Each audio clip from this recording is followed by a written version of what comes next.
प्रधानमंत्री नरेंद्र मोदी हिसाब किताब कर चुके हैं। मैं देख रही थी अमिताभ जी, आपके चेहरे पर बराबर मुस्कान बनी हुई थी जब मनीष भट्टाचार्य हमारे सहयोगी अपनी बात रख रहे थे। मेरा प्रश्न अमिताभ जी आपसे यह है, जब पश्चिम बंगाल की मुख्यमंत्री सरकारी फंड से वोटर को पैसा दिला दे, सरकारी फंड से वो साइकिल दिला दे, सरकारी फंड से वो कुछ ना कुछ ऐसा करके वोटर्स को लुभा ले, तो फिर ये बीजेपी वाला हिसाब किताब कैसे होगा? कैसे बीजेपी आएगी?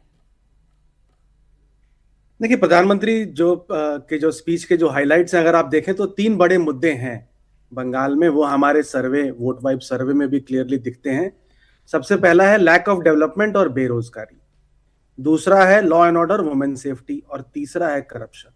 लार्जली इन तीनों इश्यूज के ऊपर भाजपा का फोकस है, और किस तरह की पॉजिटिव गवर्नेंस, यानी इन तीनों इश्यूज को वो कैसे सॉल्व करेगा, इसका एक रोड मैप बंगाल की जनता को उन्हें बताना पड़ेगा। दूसरी बात जो आपने रेस करी कि जब डीबीटी ट्रांसफर्स हैं, कैश ट्रांसफर्स हैं, जो बाकी राज्यों में जैसे हमने देखा है मध्य प्रदेश, महाराष्ट्र, झारखंड, बिहार, ये सब जगह पे ये स्कीम्स और ये डीबीटी ट्रांसफर्स काम कर रहे हैं, तो ऐसा जरूर एक चांस है कि वेस्ट बंगाल में भी ये डीबीटी स्कीम्स काम करे। अब टीएमसी के 3 प्रमुख पिलर हैं, ट्रिपल एम जिसको कहते हैं, माइनॉरिटी वोट, महिला वोट और खुद ममता। तो ममता की पॉपुलैरिटी पहले जैसी तो नहीं है, लेकिन किसी भी सीएम प्रेफरेंस सर्वे में आपको वो आगे दिखेंगी, क्योंकि बीजेपी के पास एक कंबाइंड लीडरशिप है, डिस्ट्रीब्यूटेड लीडरशिप है, शुभेंदु अधिकारी, सैमिक भट्टाचार्य और दिलीप घोष जी की।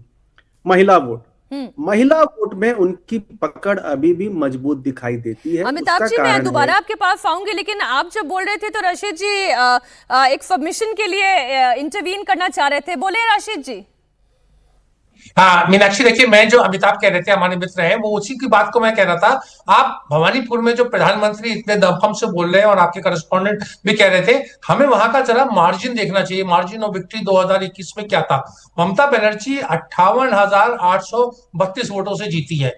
अगर 58,832 वोटों की भरपाई हो रही है और ममता बनर्जी भवानीपुर में हार रही है, तो मतलब बंगाल में तो तृणमूल का खाता ही नहीं खुलेगा। दरअसल हर चुनाव में हम देखते हैं कि प्रधानमंत्री जो है, देश के प्रधानमंत्री हैं, लेकिन वो भाजपा के कार्यकर्ता, और ये उनकी अच्छी बात है, भाजपा के कार्यकर्ता के रूप में प्रचार करते हैं, और उस बातों में वो ऐसी बातें भी कह जाते हैं जो एक बहुत हो सकता है वैसे प्रधानमंत्री उन्हें नहीं कहना चाहिए, उससे बचना चाहिए।